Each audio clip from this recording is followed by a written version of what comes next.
মঙ্গলবার দেশের সব শিক্ষা বোর্ডে একযোগে শুরু হয় এসএসসি ও সমমান পরীক্ষা। প্রথম দিনে পরীক্ষায় অংশ নেওয়া শিক্ষার্থীরা শান্তিপূর্ণ পরিবেশে পরীক্ষা দিয়েছে বলে জানিয়েছেন সংশ্লিষ্টরা।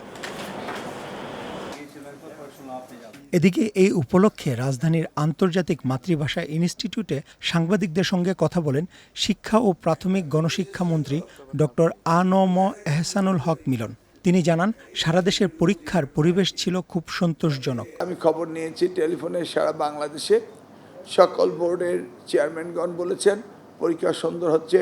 আমি আশা করব যে আনন্দ উদ্দীপনা নিয়ে আমাদের এই জেনজিরা পরীক্ষা দিচ্ছে এটি সত্যিই অভাবনীয়, এবং তাদের যে আনন্দ উৎফুল্লতা আমি যাওয়ার পরে এতে আমি সত্যিই সমাদৃত হয়েছি। মন্ত্রী দাবি করেন, এবার কোথাও প্রশ্ন ফাঁসের ঘটনা ঘটেনি এবং এর কোনো সম্ভাবনাও নেই। কোথাও কোনো অপ্রীতিকর ঘটনা ঘটেনি, প্রশ্ন আউটের কোনো সম্ভাবনা আদৌ নেই এবং হয়নি, এবং এই ধরনের কোনো আলোচনাও নেই। দেরিতে আসা শিক্ষার্থীদের ক্ষেত্রে মানবিক আচরণের নির্দেশ দেওয়া হয়েছে বলে জানান শিক্ষামন্ত্রী। এছাড়া পরীক্ষা সুষ্ঠুভাবে পরিচালনার জন্য কেন্দ্রগুলোতে জোরদার করা হয় সিসিটিভি নজরদারি। যারা খানিকটা দেরি হয়েছে তাদের নিয়ে নিশ্চয়ই আমি আশা করব তার জন্য বিভ্রান্ত না হয়, ভয় না পায়, তাদেরকে সহযোগিতা করাটাই হচ্ছে আমাদের প্রথম কাজ।